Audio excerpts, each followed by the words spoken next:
तो दोस्तों फाइनली योगी सरकार ने ट्रांसफ़र नीति बना दी है, जिसमें का समूह खा, समूह गा और घा इन चारों लोगों को फ़ायदा मिलेगा। 6 मई 2025 को ट्रांसफ़र नीति जारी हुई है। अब यहाँ पर हम बात करेंगे उनकी जो कि हस्बैंड वाइफ हैं और अलग अलग जनपद में तैनात हैं, सरकारी नौकरी में है दोनों। क्या उनको एक ही जनपद में नौकरी मिलेगी या नहीं मिलेगी, इस पे बात हो गई। इसके साथ ही जो असाध्य रोगी हैं उनके लिए क्या किया है सरकार ने, इस पे बात की जाएगी। इसके साथ ही जो दिव्यांग हैं यानी विकलांग हैं जो नौकरी में हैं उनके साथ क्या सरकार करेगी, क्या उनको ऐच्छिक ट्रांसफ़र मिलेगा या नहीं मिलेगा, या इनमें से किन को ऐच्छिक ट्रांसफ़र है वो जब चाहें तब उनको ट्रांसफ़र मिल सकता है 1 साल के बाद। जी हाँ, 1 साल की जो सेवा है दोस्तों वो पीरियोडिक वैसा टाइम होता है 1 साल का। तो अतः 1 साल बाद किन किन लोगों को ट्रांसफ़र मिल सकता है, इन लोगों की कितने ज़िले आपको काम करना पड़ेगा, ये सारी बातें मैं आपको इस वीडियो में बताऊंगा। इसलिए दोस्तों इस चैनल को सब्सक्राइब कर लीजिए। देखिएगा बात करते हैं, पति पत्नी दोनों सरकारी सेवा में हैं तो यथासंभव एक ही जिला में स्थानांतरण का मौका मिलेगा, पक्का गारंटी मौका मिलेगा। और इसके लिए आपको 10 नंबर मिलेंगे, सरकार की तरफ से 10 नंबर दिए जाएंगे। अगर अगर जेंट्स हैं और आप अपने पत्नी के ज़िले में जाना चाहते हैं या जो ज़िला आप चॉइस करना चाहते हैं तो आपको 10 नंबर मिलेंगे हस्बैंड वाइफ को। यहाँ पर एक बात तो बता दूँ, ये सिर्फ राज्य कर्मचारियों के लिए है और केंद्रीय और कर्मचारियों के लिए भी रहेगा। लेकिन अगर दोस्तों बैंक वालों की बात करें, जो बैंक नौकरी हैं, बैंक जो कोई सरकारी नौकरी में नहीं आती है अतः उनको फ़ायदा नहीं मिलेगा, उनको 10 नंबर नहीं देगी सरकार। तो बैंक वाले थोड़ा मायूस वाला काम है ये सरकार का, क्योंकि बैंक को सरकारी कर्मचारी नहीं माना जाता है, वो बैंकों की अलग संस्था होती है, उनके अनुसार वो चलते हैं। तो बैंक वालों को इसमें कोई लाभ नहीं मिलेगा और जो संविदा कर्मी हैं उनको भी ट्रांसफ़र में लाभ नहीं मिलेगा। यहाँ पर परमानेंटली स्थायी होने चाहिए और सरकारी कर्मचारी होने चाहिए। जैसे बेसिक के टीचर हैं वो सरकारी कर्मचारी हैं, क्योंकि उनको केंद्र भी देता है पैसा और सरकार भी देती है, तो वो सरकारी कर्मचारी हैं तो उनको ट्रांसफ़र का लाभ मिलेगा।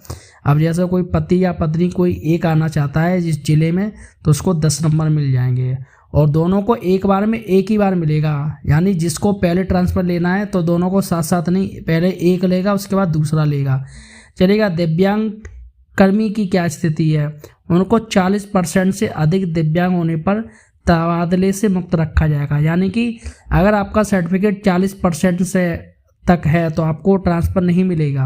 यहाँ पर आप जान लीजिए, दिव्यांग जो लोग हैं वो ये सोच रहे हैं कि चलो नौकरी कर रहे हैं, 40% दिव्यांगता है तो उनको ट्रांसफ़र मिल जाएगा, बिल्कुल भी नहीं मिलेगा।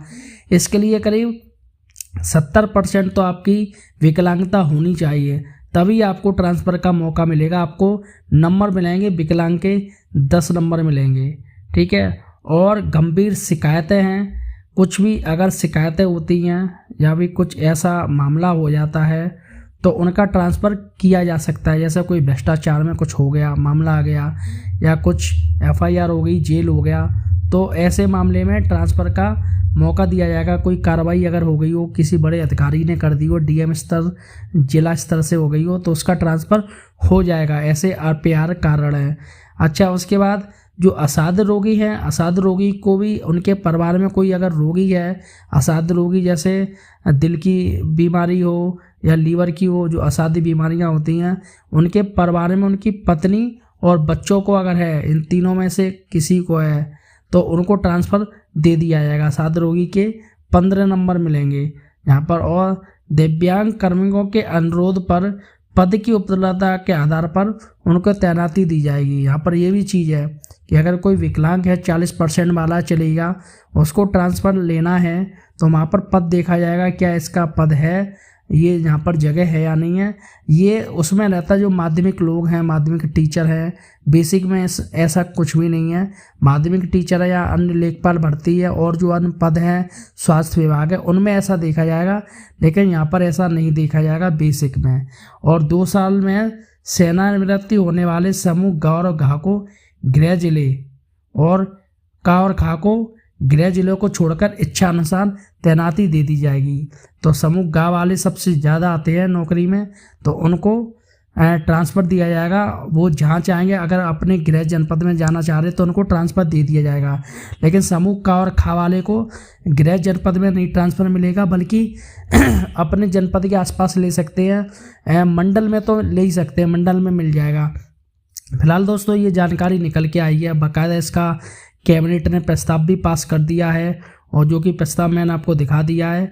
सब कुछ हो चुका है दोस्तों, और ये तबादला नीति जो कि जारी हो चुकी है। फिलहाल दोस्तों आपका क्या कहना है? कुछ जानकारी हो जो समझ में नहीं आ रही, मुझे कमेंट सेक्शन में पूछ सकते हैं। इसके साथ ही रोजगार विद आर्यन चैनल को सब्सक्राइब जरूर कीजिए।